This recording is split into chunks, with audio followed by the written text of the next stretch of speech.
तो उसमें 12 वर्षों तक जिन्होंने मातृगर्भ में वास किया, जो जन्म से ही सन्यासी है। मुंडन तो तब कराना पड़ता है जहां केश आ जाए। संस्कारों की जरूरत तो वहां होती है जहां संस्कारों का अभाव है। जो त्रिगुणातीत है, सत्वगुण, रजोगुण, तमोगुण तीनों से परे है, वो जन्म सन्यासी है, जन्म से ही सन्यासी। 12 वर्षों तक मातृगर्भ में समाधिस्थ रह करके जिसने भागवत चिंतन किया और संन्यस्त गच्छन्तम, जन्म लेते ही जो संन्यास लेकर वन की ओर प्रस्थान कर रहा है, 16 वर्ष की जिसकी अवस्था, जन्म के तुरंत बाद जो 16 वर्षीय प्रतीत हो रहे हैं, श्याम वर्ण की जिनकी दिव्यांग कांति है, बड़ा अद्भुत जिनका आभा मंडल है, लंबी भुजाएं हैं, चौड़ा दिव्य वक्षस्थल है, जो दिगंबर हैं, दिगंबरम वक्त्र विकीर्ण केशम। भगवान शुकाचार्य आगे आगे जा रहे हैं और महर्षि वेदव्यास जिनको लौटाने का सतत प्रयास कर रहे हैं। लेकिन व्यास जी पुत्र पुत्र कहकर के बोल रहे हैं तो वृक्ष अभिनेदु, वृक्षों ने कहा आप किसको पुत्र कहते हैं महाराज? कितनी बार ये आपका पुत्र बन चुका, आप इसके पुत्र बन चुके, कौन जानता है।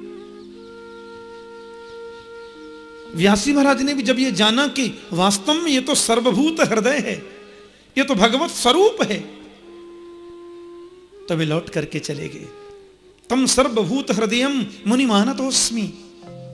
ऐसे भगवान सुखदेव के चरणों में हम बार बार प्रणाम करते हैं, बार बार वंदन करते हैं।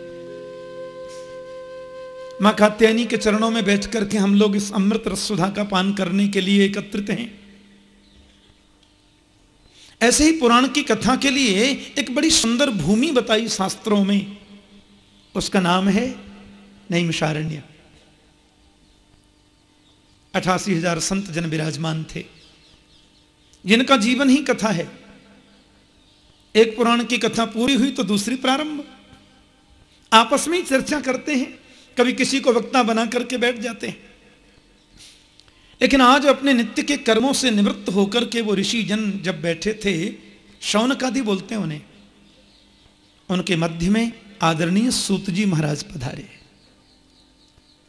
अब वे ऋषि तो बड़ी लंबी उम्र वाले हैं, कोई 1000 वर्ष के हैं, कोई 10,000 वर्ष के हैं, कोई लाख वर्ष के हो गए। और आश्चर्य की बात यह है कि वो सभी ब्राह्मण हैं।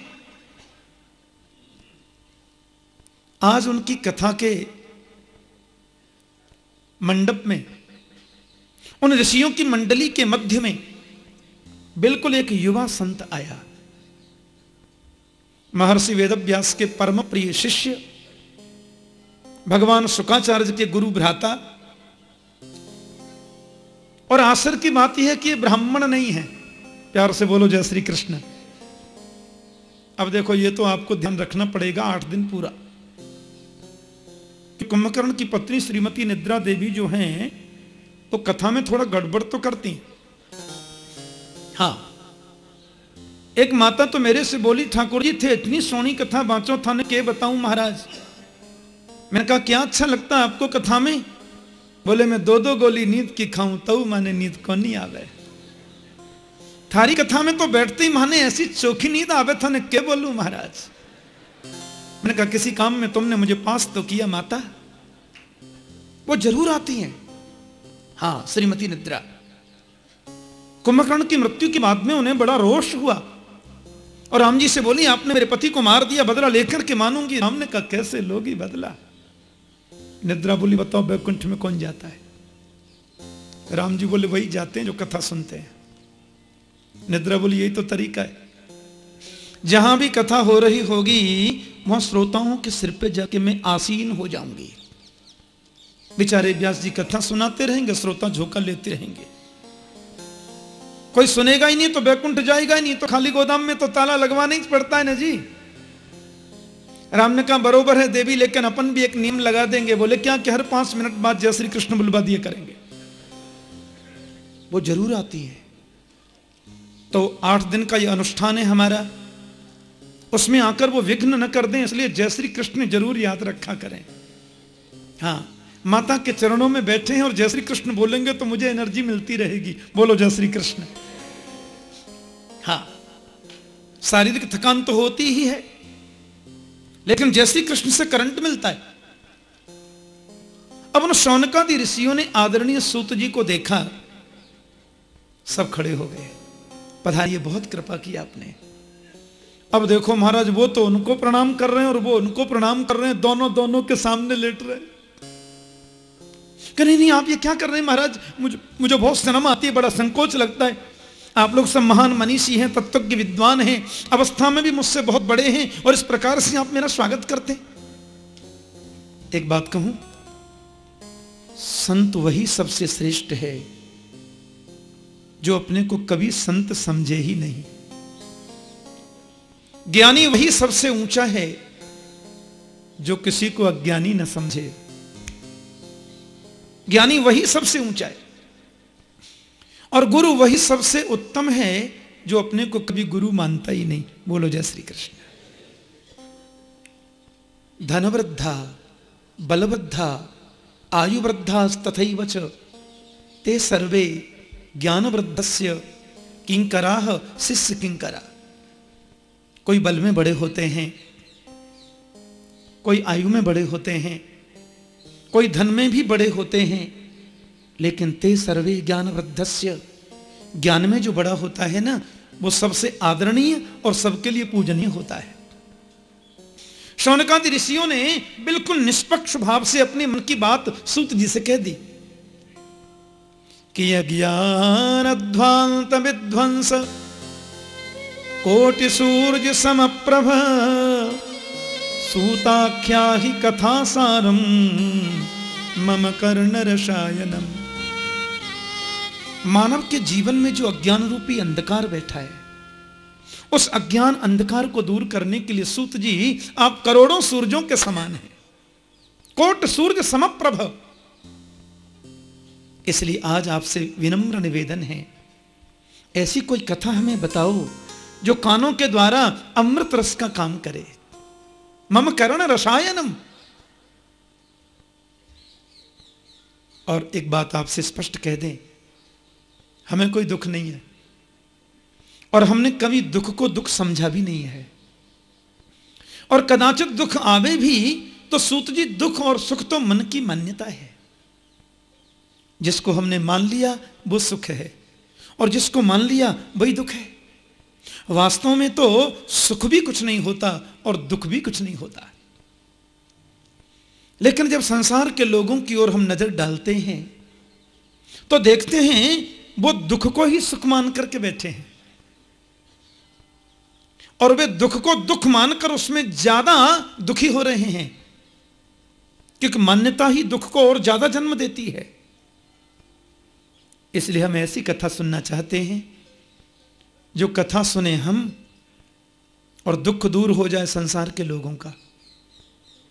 ऐसी कथा हमें बताओ कि श्रेयसाम यद भवे श्रेयः पावनानां च पावनम कृष्ण प्राप्तिकरम सस्वत साधनम तद बदादुना।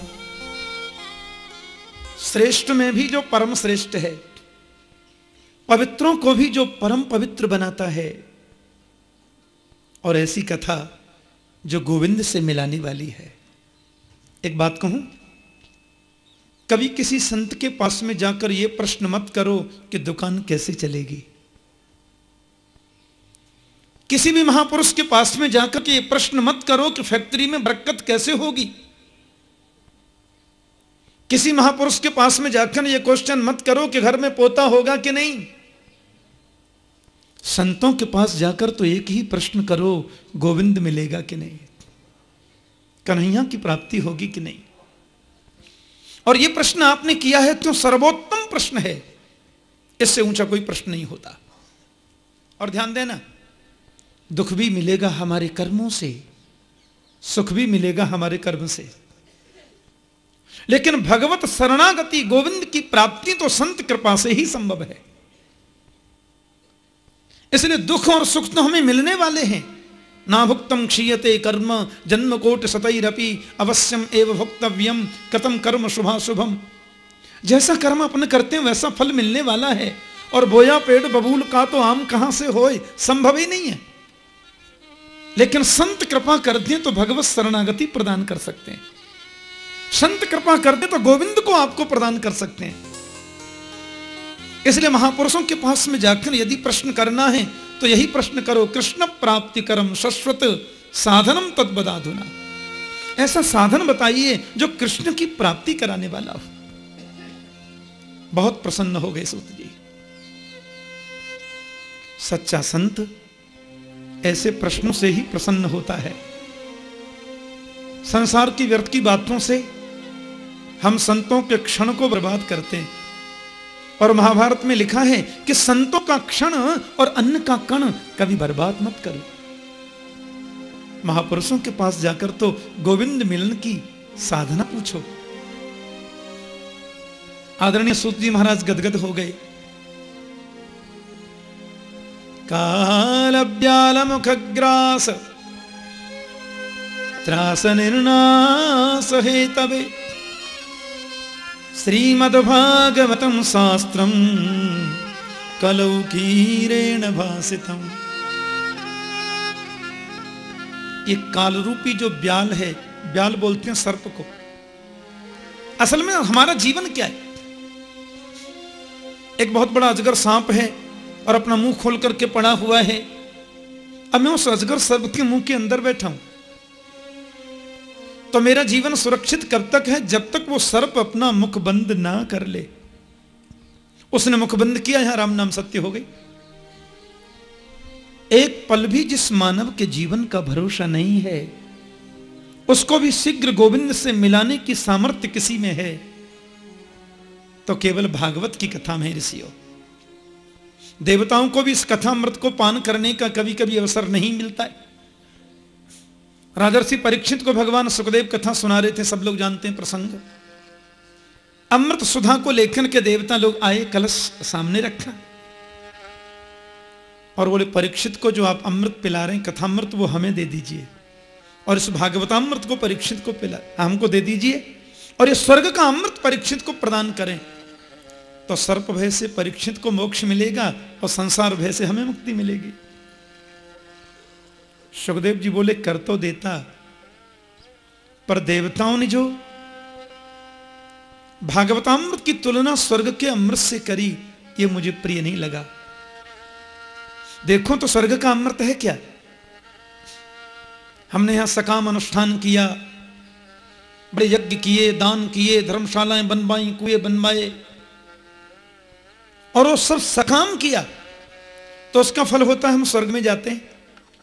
और जब तक हमारी एफडी जमा है हम स्वर्ग में रहते हैं। और तेतम भुक्त्वा स्वर्गलोकम विशालम क्षीणे पुण्ये मर्त्यलोकम विशंति। जैसे ही पुण्य क्षीण हुआ हम फिर मृत्युलोक में गिर जाते हैं। तो पुनरपि जननम पुनरपि मरणम पुनरपि जननी जठरे शयनम। बार बार जन्म लेना, बार बार मातृगर्भ में आना, इससे छुटकारा स्वर्ग अमृत पान करने से नहीं मिलता। लेकिन भागवतामृत का पान जिसने कर लिया तो यदगत्वान निवर्तन्ते तद्धाम परमम मम, जहां जाने पर कभी आना नहीं पड़ता, उस अमृतत्व की प्राप्ति हो जाती है। सुखदेव जी ने मना कर दिया। देवताओं ने ब्रह्मा से शिकायत करी, इधर परीक्षित को मोक्ष मिल गया। ब्रह्मा ने देखा ये विमान किसका जा रहा है? राग्यो मोक्षम तदावीक्ष। ब्रह्मा जी ने राजा परीक्षित के मोक्ष को देखा। पुरा धाता भी विस्मित। ब्रह्मा ने कहा विमान किसका जा रहा भाई, कौन है इसमें? बोले आपको नहीं मालूम? राजा परीक्षित 7 दिन कथा सुनिए ना भागवत के नियम से, बैकुंठ मिल गया। ब्रह्मा ने कहा बाप रे ये कैसे हुआ? इंद्र महाराज और ब्रह्मा सब एकत्रित हुए, तराजू लिया और एक पल्ले पर दुनिया के साधनों को रखा और तराजू के दूसरे पल्ले पर केवल भागवत जी को विराजमान किया। और कहते जैसे ब्रह्मा ने तोला तो तो लघुन्यनानि जातानि गौरवेन इदम महत, अपनी गरिमा से भागवत का पढ़ना नीचे को चला गया, समस्त साधनों का पढ़ना ऊपर को है। क्या मतलब? वजन जिसमें होगा वो नीचे जाएगा। ब्रह्मा ने देवताओं से कहा, अरे देवो, ये कोई पोथी नहीं है, ये कोई किताब नहीं है, ये ग्रंथ भी नहीं है, ये तो मेरे गोविंद हैं साक्षात। तेनेयम वांगमयी मूर्ति प्रत्यक्षा वर्तते हरे, ये तो हरि का वांगमय स्वरूप है साक्षात। दंडवत करी ब्रह्मा ने। देवताओं को आश्चर्य हुआ। वही कथा मैं आपसे कहूंगा। सूत जी कह रहे, नारद जी ने ब्रह्मा जी से श्रवण किया था इसका सविधि, लेकिन सप्ताह श्रवण की विधि क्या है वो सनत कुमारों से सुनी थी। वो क्या है, एक बार नारद जी महाराज दौड़े दौड़े गए, तीव्र गति से जा रहे थे, कुछ चिंतित भी थे। बोलो जय श्री कृष्ण। और विशाला क्षेत्र में बद्रीनाथ धाम में पहुंचे तो सनत कुमारों ने पूछा, क्या बात है? कथम ब्रह्मन दीन मुख कुतश्चिंता तो रो भवान, आपको देखने से तो रोने वाला भी हंस जाता है, क्योंकि आप तो आनंद मूर्ति हैं। यो यह श्रद्धस्स एव स, गीता में गोविंद कहते हैं, जिसके प्रति हम श्रद्धा करते हैं धीरे धीरे उस श्रद्धास्पद के गुण हमारे जीवन में आने लग जाते हैं।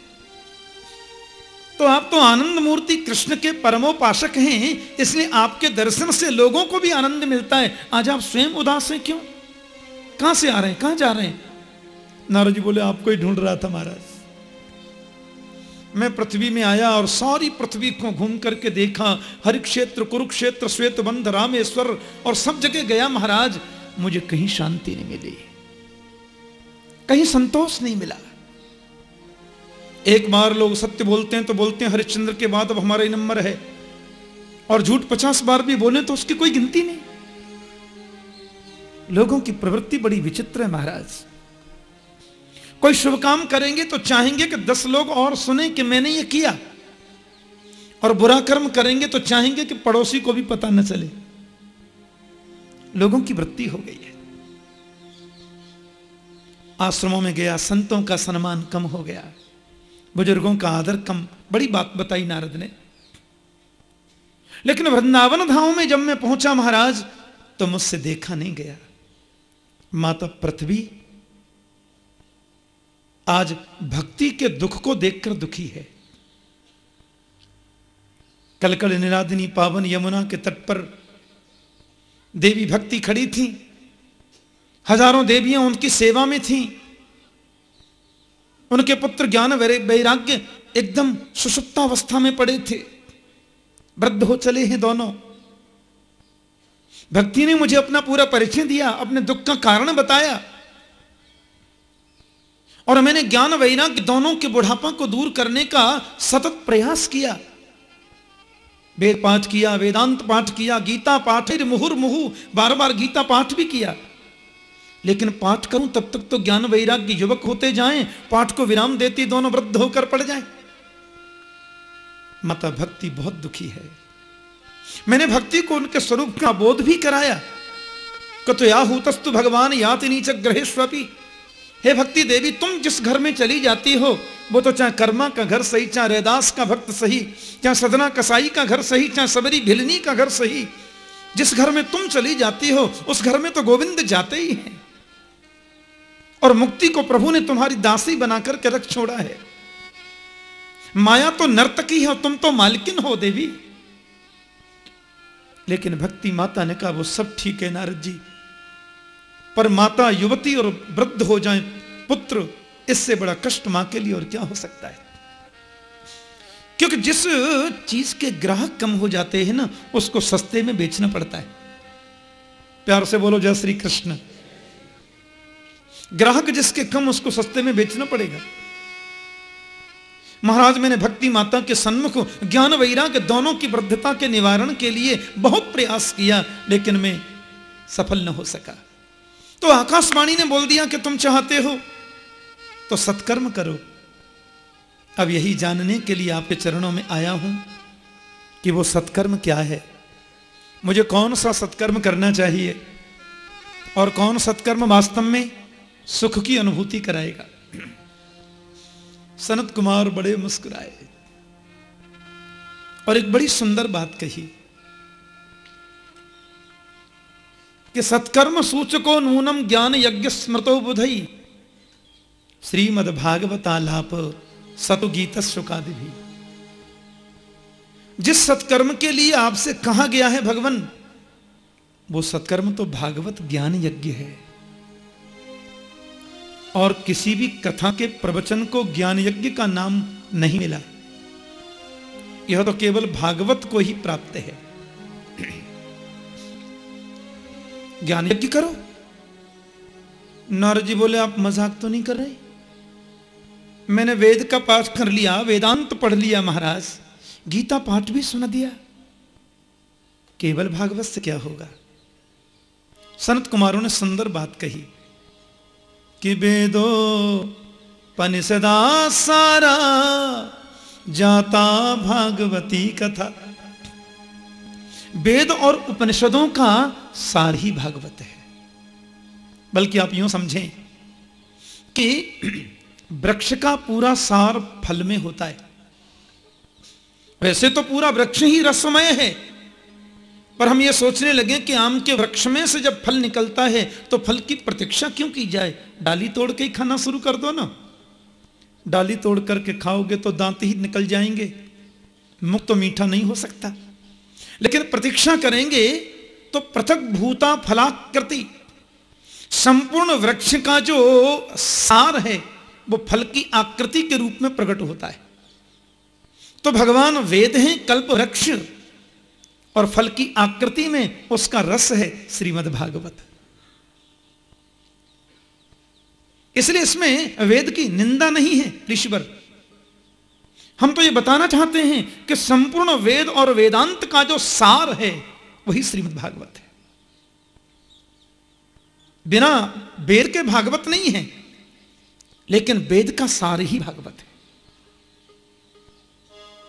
नारद जी बोले वो तो ठीक है महाराज, लेकिन आप भी फक्कड़ और मैं भी फक्कड़। बोलो जय श्री कृष्ण। क्यों? अरे महाराज अब आप भी ठहरे महात्मा और मैं भी ठहरा महात्मा।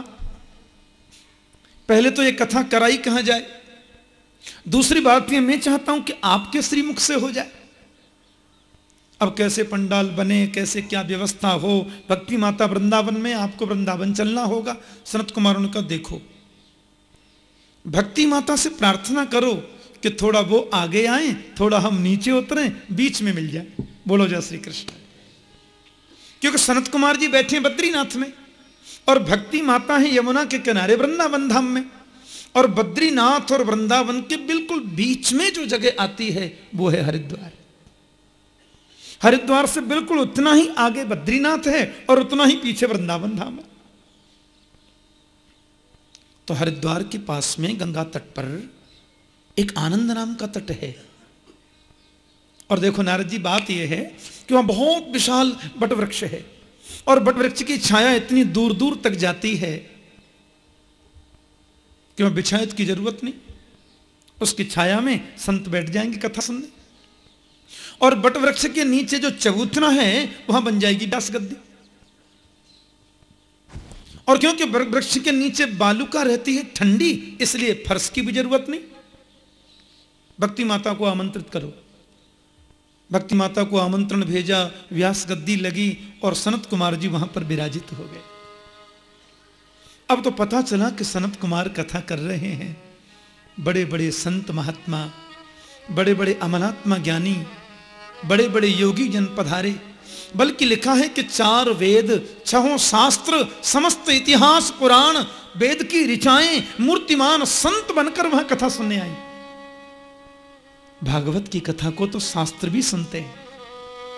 पशु पक्षी जीव जंतु स्थावर जंगम अंडज उद्भिज स्वेदज जरायुज सब आए मान लो सुन ले। ऐसा रस प्रवाह बह रहा है। 3 आसन बिछाए नारद ने, ज्ञान के लिए, वैराग्य और भक्ति माता के लिए।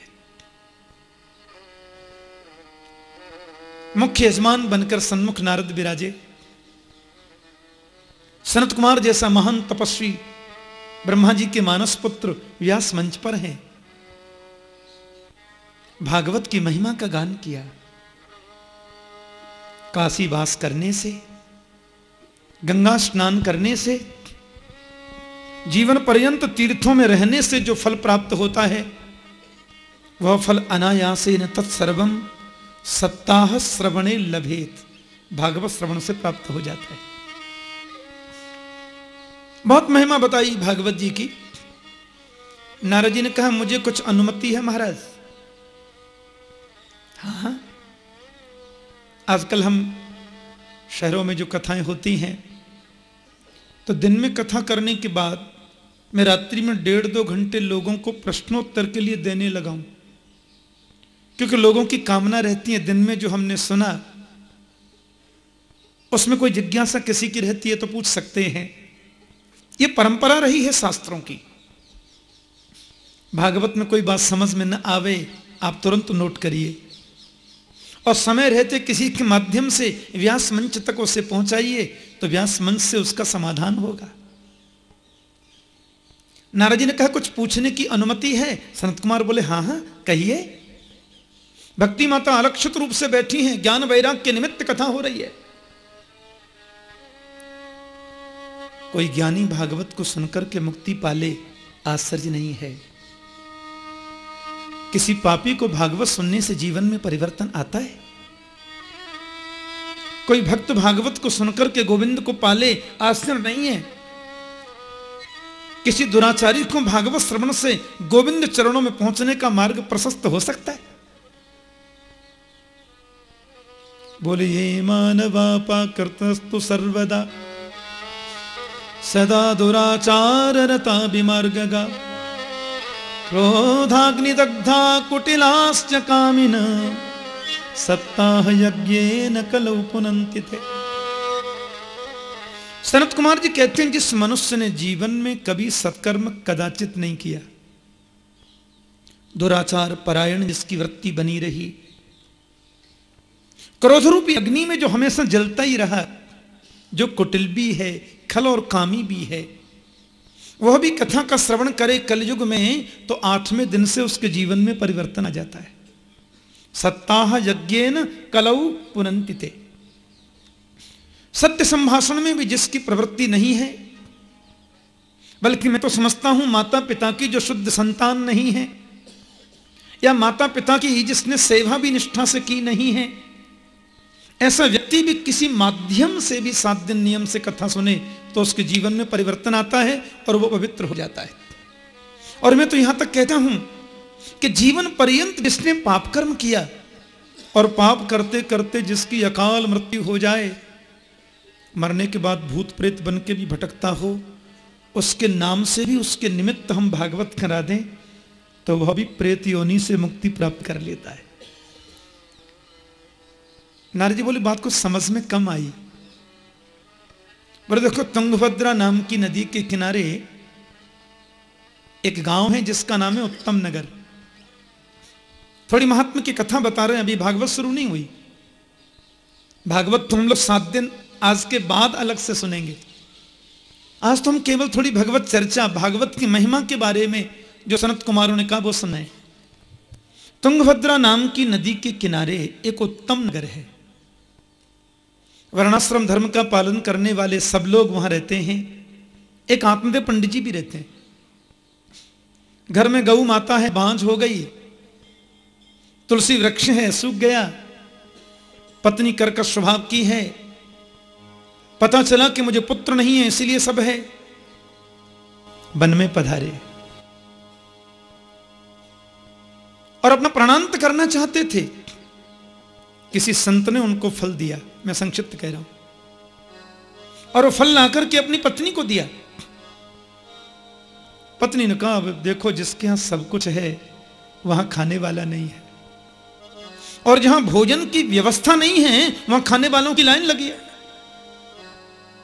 उसने अपनी बहन को बहुत द्रव्य देकर उसका इस बार होने वाला पुत्र लेने का वचन ले लिया और दोनों ने मिलकर के फल गौ माता को खिला दिया। बहन के पुत्र को लेकर के उसका नाम रखा धंधुकारी। और गाय को जो फल खिलाया था संत का प्रसाद, उससे जो पुत्र हुआ उसका नाम हुआ गोकर्ण जी महाराज।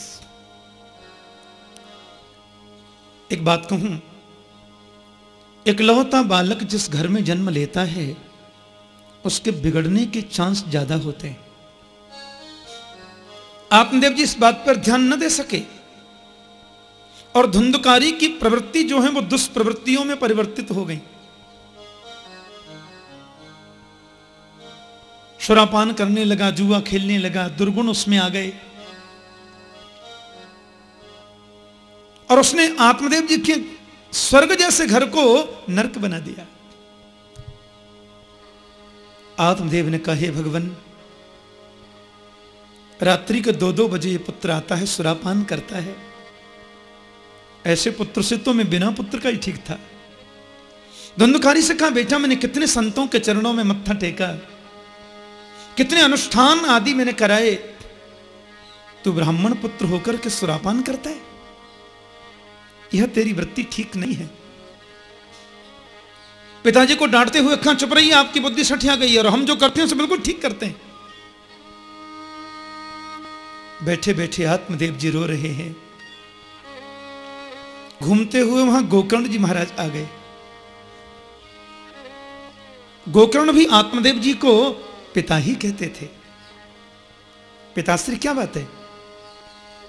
आजकल कुछ दिनों से मैं देख रहा हूं आप काफी चिंतित रहते हैं। आत्मदेव ने कहा, बेटा मेरी समझ में नहीं आता, मैं क्या करूं? यदि घर में रहूं तो रहूं कैसे? धुंधकारी ने इस घर को नरक बना दिया और घर छोड़ करके वन में जाऊं तो जाऊं कैसे? मन में इतना प्रबल वैराग्य नहीं है।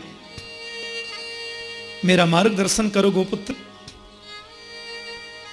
गोकर्ण जी महाराज ने जो आत्मदेव जी को उपदेश दिया है ना, बड़ा अद्भुत है। देहे स्तिमांसरुधिरे अभिमतिं त्यजत्वं जाया सुतादिषु सदा ममतां विमुञ्च पश्यानि संजगदिदं क्षणभङ्गुनिष्ठं वैराग्य राग रसिको भवभक्तिनिष्ठ। गोकर्ण जी कहते, पिताजी सबसे बड़ी तो मनुष्य की गलती यह है कि वो शरीर को ही आत्मा मान बैठा है। हमें यह समझना होगा, इसको जानना ही होगा कि मैं शरीर नहीं हूं। त्वक चर्म मांस रुधिर मेद मज्जा हड्डी, इन सप्त धातुओं से बना हुआ जो शरीर है वो मैं नहीं हूं। मैं तो दिव्य चिन्मय शाश्वत अविनाशी आत्मा हूं। इसलिए शरीर के प्रति जो देहात्माभिमान है उस अभिमति को त्यागना होगा। और तात्विक दृष्टि से यदि देखें, आप लोग जब कथा सुन के आज जाने, प्रैक्टिकल की बात बताता हूं। कथा सुनकर के अपने घर आप जाएं, एकांत में बैठ जाना, कमरा बंद कर लेना और अपने आप से प्रश्न करना कि मैं कौन हूं। यदि आपको सही जवाब मिला है तो समझना आपने भागवत सुनी है। आखिर मैं क्या हूं? मैं आंखें हूं? यदि आंखें हूं तो आंखें तो अंधी हो जाती हैं, मैं रोक नहीं पाता। फिर मैं कान हूं? यदि कान हूं तो कान बहरे हो जाते हैं, मैं रोक नहीं पाता। मैं यदि नासिका हूं तो कभी एक सज्जन मेरे से बोले, ठाकुर जी दुर्गंध आ रही है क्या? मैंने कहा हाँ। जट उसने भी नाक बंद कर ली। मैंने कहा तुमने क्यों बंद करी? बोले आपने कर ली, ने इसलिए कर ली। मैंने कहा क्यों? बोले आजकल मुझे न सुगंधी आती है न दुर्गंध आती, पता नहीं क्या हो गया। मैंने कहा जब आती नहीं तो नाक बंद क्यों करते हो? बोले इसलिए कर रहा हूं कि कोई ये ना सोचे कि दुर्गंध में भी नाक बंद नहीं करता। मेरी नाक तो परमहंस हो गई है। कभी कभी नाक भी काम करना बंद कर देती है, कभी कभी कान भी सुनना बंद कर देते हैं। लोग मशीन लगाए फिरते हैं। तो ये कंफर्म हो गया कि मैं न नाक हूं ना कान हूं। तो फिर मैं क्या हूं? ओहो, मैं शरीर हूं। यदि शरीर में हूं तो कम से कम इसको मरने तो नहीं देना चाहिए। ये शरीर मर जाता है, कितना ही बादाम रोगन की मालिश करा लो, कितना ही शिलाजीत और चवन प्रास और स्वर्ण भस्मी और जन कौन कौन सी भस्मी खाओ, शरीर तो फिर भी मर जाता है। अच्छा, कभी कभी ये पूछना अपने आप से कि जन्म से पहले मैं कहां था और मरने के बाद मैं कहां चला जाता हूं। ये जितना भी दुनिया का चक्कर है वो जन्म के बाद और मरने के पहले ही क्यों है। जन्म से पहले कोई चक्कर नहीं और मरने के बाद कोई चक्कर नहीं। अच्छा, जन्म और मृत्यु की बात छोड़ो, इसमें तो थोड़ा लंबा डिस्टेंस है। मैं तो आपसे यह कह रहा हूं, आप ये सोचो कि रात में हम सोते हैं तो कहां चले जाते हैं। एक आदमी आया और आकर के बोला, ठाकुर जी आज तो भगवान ने मुझे बचाया। मैंने कहा क्या हुआ?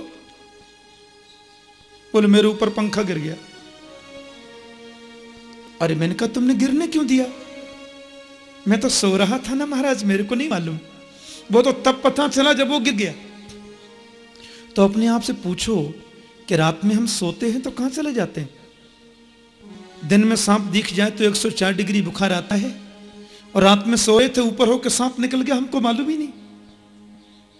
ये जितना दुनिया का चक्कर है वो जागने के बाद और सोने के पहले ही क्यों है। सोने के बाद कोई चक्कर नहीं और जगने से पहले कोई चक्कर नहीं। आखिर में क्या हूं? पत्नी मेरी है तो साथ तो कभी जाती नहीं, शादी से पहले मालूम नहीं कौन थी। माता पिता मेरे हैं तो मरने के बाद कभी ट्रंक कॉल आता है, कभी फोन आता है, बेटा हम सुखी हैं कि दुखी हैं, कोई सूचना आती है। ये सब क्या है?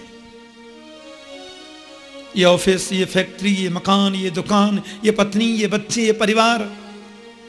और मैं 45 मिनट तक अपने आप से प्रश्न करो, अंतर हृदय से एक आवाज निकलेगी, चलो रे हंसा अमर लोक को, यहां कोई नहीं तेरा है। जग वालों का हुआ सवेरा, अपना हुआ अंधेरा है। धर्मम भजस्व सततम त्यजलोक धर्मान, सेवस्व साधु पुरुषान जहि काम तृष्णान। धर्म की दो बातें हैं, एक लौकिक धर्म, एक भागवत धर्म। 8 घंटे दुकान पर बैठकर के धनार्जन करना एक धर्म है। धन कमाकर के पत्नी को, बच्चों को समर्पित करना, उनकी सुरक्षा और उनके कार्यों में व्यस्त होकर के व्यय करना, यह भी एक धर्म है। समाज में अच्छी प्रतिष्ठा प्राप्त करने के लिए सुंदर मकान बनाकर प्रतिष्ठा में रहना भी एक धर्म है, लेकिन यह लौकिक धर्म है। और सब प्रकार से मन को हटाकर के गोविंद के चरणों में मन को लगा देना, यह भागवत धर्म है। तस्मात् केनाप्युपायेन मनः कृष्णे निवेशयेत, किसी भी उपाय से मन गोविंद के चरणों में लग जाए, यही तो इसका मतलब है। अन्यस्य दोष गुण चिंतन मासु मुक्त्वा। आप कहते हैं कि वन में जाऊं तो कैसे मन में वैराग्य नहीं है, और घर में रहूं तो कैसे, घर को नरक बना दिया। वन में जाने से होगा भी क्या? वन में जाने से भगवान मिलते होते तो शेर का तो जन्म ही वन में होता है। वन में जाने से गोविंद की प्राप्ति हो गई होती तो गीदड़ तो जन्म ही वन में लेता है। मनः एव मनुष्याणाम कारणं बंध मोक्षयो, बद्धं तु विषयासक्तं मुक्तं निर्विषयं मनः। ये मन ही बंधन और मुक्ति का कारण होता है। मन विषयों के प्रति आसक्त है तो हम बंधे हुए हैं, और मन विषयों से अनासक्त हो गया तो हमारी मुक्ति है। कबीर जी कहते हैं, मन के मारे बन गए बनतज वस्ती माहे, कह कबीर मन लालची, ये कहूं ठहरत ना है। मन के हारे हार है, मन के जीते जीत, मन ही मिलावत राम सो मन ही करत फजीत। यह तो गति है अटपटी झटपट लखहि न कोई, जब मन की खटपट मिटही तो चटपट दर्शन होए। जिस दिन मन की विकृति सत्कृति में परिवर्तित हो जाएगी, उसी दिन गोविंद मिल जाएगा। इसलिए मन को एकाग्र करें और घर को ही वन बनाए। और मुझे ऐसा लगता है पिताश्री, मन को आप गोविंद में नहीं भी लगा पाते हैं तो तन से ही उनकी सेवा करें। आप तन से गोविंद की सेवा करेंगे तो गोविंद के सेवा का यह परिणाम है कि मन को वो स्वयं आकृष्ट कर लेगा, मन को वो स्वयं खींच लेगा और मन की विकृति को मिटाएगा। करसती जीवानाम चित्तमिति कृष्ण, अपनी प्रिया माधुरी, सरस माधुरी, ललित माधुरी, रूप माधुरी के माध्यम से जीव के हृदय को जो अपनी ओर आकृष्ट कर ले, उसी का नाम तो कृष्ण है। आत्मदेव जी वन को चले गए।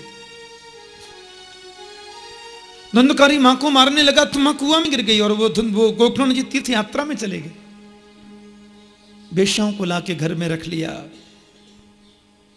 बेश्याओं ने एक दिन धुंधकारी को मार दिया, जमीन में गाड़ दिया, धन संपत्ति लेके चली गई। तो प्रेत बनकर के धुंधकारी भटक रहा है। और गोकर्ण जी महाराज को जब ये पता चला कि आत्मदेव जी का पुत्र धुंधकारी इसी महल में प्रेत बन के पड़ा है, भगवान भुवन भास्कर सूर्य के चरणों में प्रणाम किया। प्रेतात्मा की मुक्ति कैसे हो? तो सूर्य नारायण ने बहुत सुंदर बात कही। श्रीमद् भागवतान मुक्ति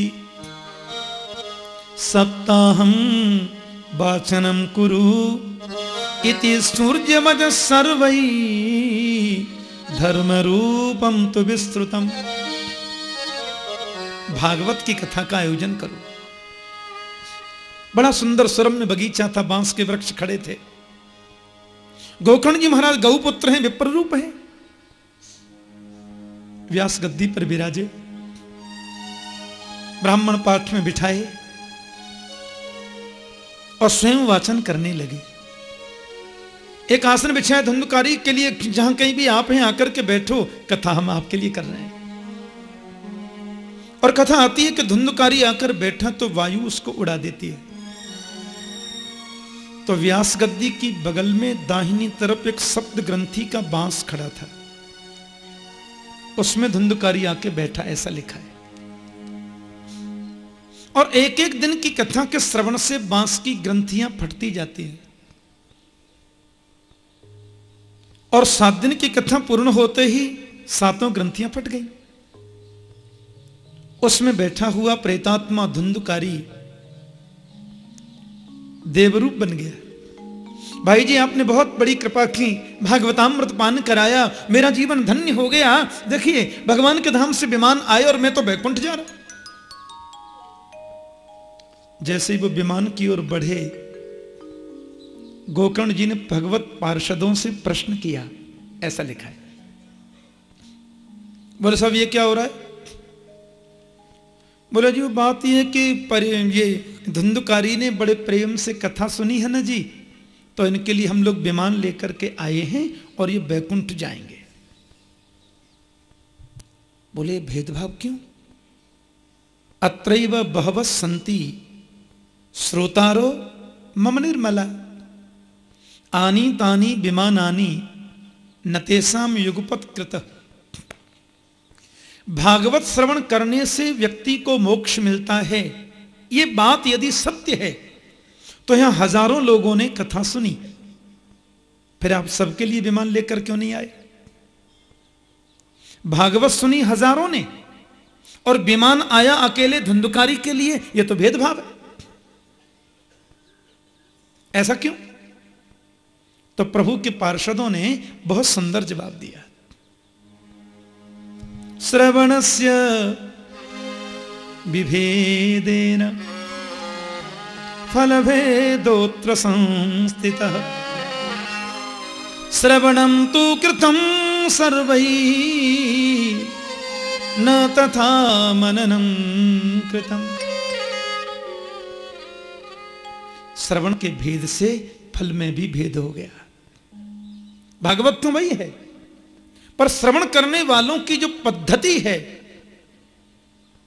उस पद्धति के भेद से कथा के फल में भेद हो गया। श्रोता कौन है और सुनने के नियम क्या है? कथा सुनने का मतलब है पहले उसका श्रवण करो और जो सुना है फिर उसका चिंतन करो और चिंतन के माध्यम से फिर तदाचरण करने की चेष्टा करो। आज गोकर्ण जी महाराज ने आदरणीय आत्मदेव जी को जो उपदेश किया उसका मेरे जीवन से कितना संबंध है, इसका विशद विवेचन जिसमें किया जाए, उसका चिंतन करो, फिर ऐसा आचरण करने की चेष्टा करो। तो श्रवण, मनन और निधिध्यासन, ये श्रवण की 3 पद्धति हैं। एक सुनार ने बड़ी सुंदर मूर्ति बनाई, बड़ा सत्संगी स्वर्णकार था, और मूर्ति जब बनाई तो नुमाइश मैदान में प्रदर्शनी में मूर्ति सजाई और लोग देख रहे हैं मूर्ति। मूर्ति के नीचे लिखा है वशिष्ठ देव, दोनों मूर्ति वशिष्ठ। लोगों ने पूछा क्या दाम है? बोले साहब इसमें एक मूर्ति 500 रुपए की है और एक मूर्ति लाख रुपए की है। लोग बोले लाख वाली कौन सी है और 500 वाली कौन सी है? बोले ये आपको बताना है, मैंने तो यहां रखी है। इसमें एक 500 की है, एक लाख रुपए की है। लोगों ने कहा वो लाख रुपए वाली सोने की है क्या? नहीं नहीं, दोनों पीतल की है। दोनों मूर्ति पीतल की हैं, दोनों मूर्ति 40-40 केजी की हैं। बनाने वाला भी मैं हूं, मॉडल भी एक है, और एक रत्ती भी कोई भारी नहीं है, एक रत्ती भी कोई हल्की नहीं है। बनाने वाला आपके सामने बैठा है, दोनों ही वशिष्ठ देव की मूर्ति हैं, पर इसमें एक लाख रुपए की, एक 500 रुपए की, ये आपको बताना है। अब लोग बेचारे मूर्ति को उठाएं, कोई उसको उल्टी सीधी करके देखे, कोई नाक में अंतर तो नहीं है। जैसे कभी कभी अखबार में फोटो आते हैं ना, दोनों फोटो एक से, और कहते हैं इन दोनों में 5 अंतर हैं, अब आप बताइए क्या अंतर। तो मैंने देखा लोग वहीं पर कलम कॉपी लेके बैठ जाते हैं, तुरंत लिखेंगे, और उसमें अंतर दिखते भी नहीं और हैं भी अंतर, 5 अंतर निकलते हैं। सुनार ने बोला आप बताइए इसमें लाख रुपए की कौन सी और 500 की कौन सी? अब सब लोग उठाकर कोई उल्टा करके देखें, कोई कान में उंगली डाल के देखें, कोई नाक में देखे, बिल्कुल एक जैसी मूर्ति। वजन में एक रत्ती का अंतर नहीं, बनाने वाला एक और बिल्कुल बराबर, और दोनों वशिष्ठ की मूर्ति, और दामों में इतना अंतर। हजारों लोग फेल हो गए। एक संत उधर से निकल के जा रहे थे। संत ने देखा ये स्वर्णकार तो मैंने सत्संग में देखा कई बार। कथा सुनने वालों के चेहरे की आभा दूसरी हो जाती है, उनका रहन सहन, उनकी भाषा शैली सब परिवर्तित हो जाती है। उनकी हर बात में कोई न कोई गंभीरता छुपी रहती है। महात्मा जी बोले अच्छा मूर्ति बनाई है? बोले हाँ जी, मैं परीक्षा लेकर देख सकता हूं मूर्ति की? देखिए। महात्मा जी ने सुतली हाथ में ली और गीला हाथ करके सुतली को ऐसे बट दिया, और पहली मूर्ति के कान में सुतली को डाला तो सुतली पार निकल गई। महात्मा बोले 500 रुपए की है ना? हाँ जी महाराज, ठीक कहा आपने, 500 रुपए की है। अब दूसरी मूर्ति के कान में जब सुतली को डाला तो कान पार नहीं था, घुमावदार छेद ऐसे था।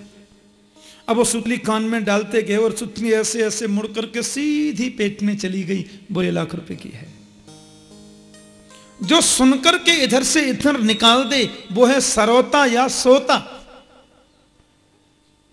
लेकिन सुनकर जो जीवन में उतार ले वही है सच्चा श्रोता। और वो श्रोता एक बार भी ध्यान से सुनेगा तो 8वें दिन से उसके जीवन में परिवर्तन आएगा, पक्की बात है। जितने प्रेम से धुंधकारी ने सुना एक और बात, एक माता मेरे से पूछ रही थी, बहुत दिन हो गए, बोले ठाकुर जी मैंने 50 कथाएं अपने जीवन में सुनी हैं। मैंने कहा कैसा लगा? वो लगा बगा तो सब ठीक है महाराज, लेकिन वो कथा सुनने के बाद में विमान आता है, मेरे लिए कभी नहीं आया। हाँ, बोले धुंधकारी ने कथा सुनी, आप कहते हैं विमान आ गया, और मैंने 50 सुन ली, आज तक नहीं आया। और ठाकुर जी सत्य कहती हूं, हर कथा पानी पी के सुनती हूं, भोजन भी नहीं करती, और हर कथा में जमीन में सोती हूं, पूरे नियम का पालन करती हूं, माला भी जपती रहती हूं, पर विमान नहीं आया। पहले आता था तो आज भी आना चाहिए, और पहले आया था तो अब क्यों नहीं आता? मैंने कहा चलो कांटेक्ट करता हूं ऊपर, पर एक बात बताओ, विमान आ गया तो जाने के लिए तैयार हो? बोला अभी बैठी हूं, अभी ले जाए। पर विमान आना चाहिए, क्यों नहीं आता? मैंने कहा माता, विमान का मतलब क्या है ये तो समझो। भागवत में लिखा है जब तक विमान आवे नहीं तब तक कथा सुनते ही जाओ। मुहुरहो रसिका भुवि भावुका निगम कल्पतरोर गलितम फलम सुखमुखात अमृत द्रव संयुतम पिबत भागवतम रसमालयम। इसको कब तक पियो? बोले आलयम मोक्ष पर्यंतम, आलयम मोक्ष पर्यंतम, मृत्यु पर्यंतम। जब तक मुक्ति न हो जाए तब तक इसको पीते ही जाओ, पीते ही जाओ, तो विमान आएगा। अब ये विमान एक कथा सुनने के बाद भी आ सकता है और 1000 कथा सुनने के बाद भी आ सकता है। जब तक विमान नहीं आवे तब तक कथा सुनते जाओ। मैया बोली क्या मतलब? मैंने कहा कथा सुनने के बाद यदि विमान नहीं आया तो माता समझो तुमने कथा सुनी ही नहीं। मैया बोली तो 50 सुनी थी वो सब बेकार है। मैंने कहा ये तो तुम देखो विमान आया कि नहीं। विमान का मतलब होता है विगता मान विमान। हनुमान जी का नाम हनुमान क्यों है? जिसने अपने मान का हनन कर लिया वो हनुमान, जिसने अपने मान को नष्ट कर दिया वो हनुमान, और जिसके हृदय से मान अभिमान निकल गया वही विमान। कथा सुनने के बाद भी यदि अभिमान दिल में बना हुआ है तो समझो विमान आया ही नहीं। और एक कथा सुनने के बाद भी जीवन का अभिमान निकल गया, यही तो विमान है। और जिस दिन अभिमान निकल गया उसी दिन विमान आ गया, और जिस दिन विमान आया उसी दिन गोविंद मिल गया। बोलो जय श्री कृष्ण। पक्की बात है, क्योंकि तृणादपि सुनीचेन तरोरपि सहिष्णुना कियमानिना मानदेन कीर्तनीय सदा हरि। भगवान चैतन्य देव कहते हैं तृणादपि सुनीचेन, कथा सुनने के बाद जीवन कैसा हो? बोले तिनके से भी ज्यादा अपने आप को छोटा मानो, और तरो रपि सहिष्णुना, वृक्ष से भी ज्यादा सहनशील बनो। अमानिना मान देना, सब ही मान प्रद आप अमानी। हाँ, एक जगह शोभा यात्रा निकल रही थी, भागवत का वक्ता मैं था उस कथा में। 15-20 तो मंत्री आए थे, 3 शंकराचार्य थे, सबकी डोलियां थी। मैंने कहा मैं तो पैदल चलूंगा कथा में। नहीं महाराज एक डोली आपकी भी सजी है। मैंने कहा डोली फोली को रहने दो, मैं पैदल चलूंगा। अब वो टीवी वाले आजकल हर कथा को करते हैं, टीवी वाले बड़े आए थे। अब मैंने देखा महाराज सबको होड़ लगी है वीडियो में आने की, कैमरा में आने की। जब 1.5 किलोमीटर यात्रा निकल गई तो लोगों ने पूछा व्यास जी कौन है? अब मुझे ढूंढे वो कहां है। मैं पीछे आराम से चल रहा था। क्या जरूरत है? भागवत सुनने के बाद, भागवत कहने के बाद भी मन में ये वृत्तियां बनी रहती हैं, तो हमने क्या सुना और क्या कहा? अमानी ना अमान देना। भागवत सुनने के बाद भी जीवन का अभिमान यदि न निकला तो तुमने भागवत सुनी ही नहीं है। और जिस दिन अभिमान निकला नहीं, जिस दिन विमान आया नहीं, तब तक सुनते चलो, कभी तो आएगा। यही जीवन का सार है। विमान का मतलब है विगता मान विमान, जीवन का अभिमान निकल जाए। और धुंधकारी अहम निकल गया। ये अहंकार ही तो धुंधकारी है। गोकर्ण ही तो विवेक है।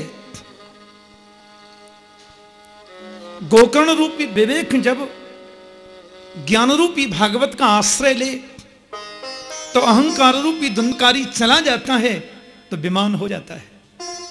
बोलो जय श्री कृष्ण। ये 7 दिन में कथा सुनने का भी, कथा जो हम सुबह 9 बजे से सुनेंगे, 9 बजे से जो हम सुनेंगे कल भागवत कथा,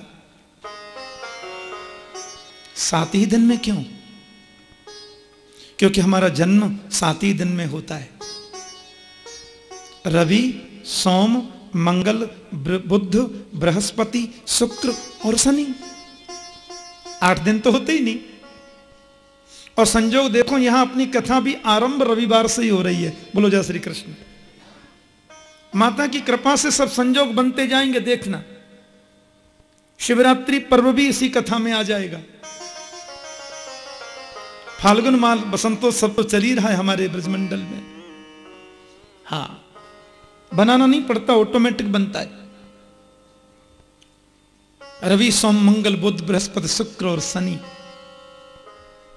7 दिन की कथा का मतलब है जीवन में जितने 7 दिन निकल चुके उनकी अशुद्धि दूर हो जाए। आगे जो 7 दिन आने वाले हैं वो निर्मल और पवित्र बन जाएं। हमारे शरीर में अंदर भी तो 7 ग्रंथियां होती हैं। अविद्या, अस्मिता, राग, द्वेष, अभिनिवेश, अहमता और ममता। एक एक दिन की कथा के श्रवण से एक एक ग्रंथि हमारी खुलती चली जाए।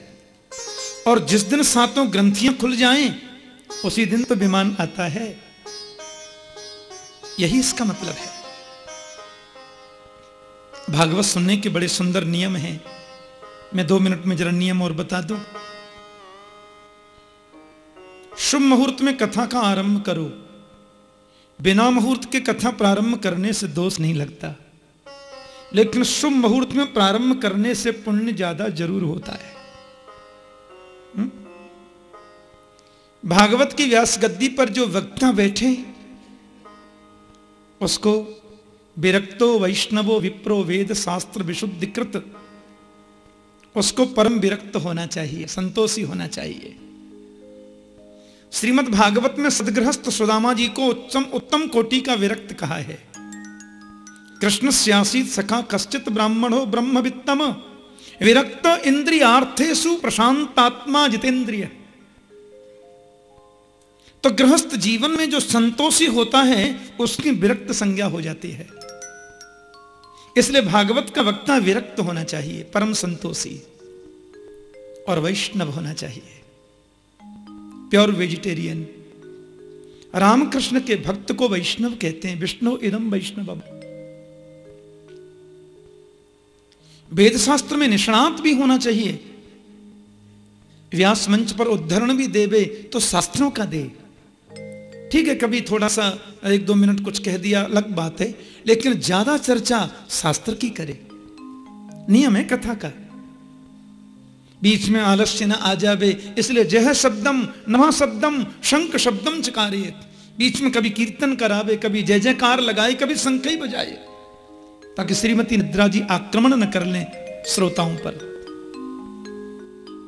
हो सके तो 5 ब्राह्मणों का वर्ण करें, वर्णम पंच विप्राणाम।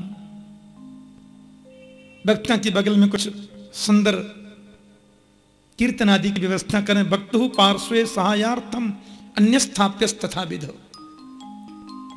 वेदियों की स्थापना, देवों का स्थापन। और कथा सुनने का नियम है कि 1 मिनट भी कथा छूटे नहीं, ये प्रयास करें श्रोता। व्यास के आने से 15 मिनट पहले आके बैठे। कल कल निनादिनी पावन यमुना का तट, श्री राधा माधव की रास क्रीड़ा स्थली श्रीधाम वृंदावन, उसमें भी परम पावन परम पुनीत गोपियों के द्वारा समाराधित श्री श्री मां कात्यायनी के चरणों में बैठकर गोपियों ने जिस गोविंद को चाहा उसकी महिमा से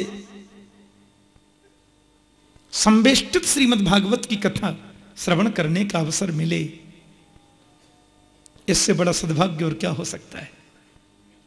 तो कथा सुने तो बिल्कुल नियमबद्ध होकर के 1 मिनट भी छूटे न, कथा हमारी पूरी सुने, ये नियम है। और तीर्थ में, वृंदावन को हम लोग तीर्थ नहीं कहते। मुझे लगता है वृंदावन को तीर्थ कहना तो वृंदावन धाम का अपमान करना है। 4 धाम में वृंदावन का नाम नहीं है। हाँ, उत्तर में बद्रीनाथ, दक्षिण में रामेश्वरम, पूर्व में जगन्नाथ, पश्चिम में द्वारकाधीश, 4 धाम। उत्तर के 4 धाम अलग, फिर पश्चिम के 4 धाम अलग, फिर पूर्व के 4 धाम अलग, दक्षिण के 4 धाम अलग, वो अलग अलग भी हैं, उनमें वृंदावन नहीं है। तीर्थों की लिस्ट में वृंदावन का नाम नहीं है। तीर्थों का राजा प्रयाग है, तीर्थों के गुरु पुष्कर हैं। वृंदावन क्या है? बोले तो मेरे गोविंद का अपना घर है। बोलो जय श्री कृष्ण।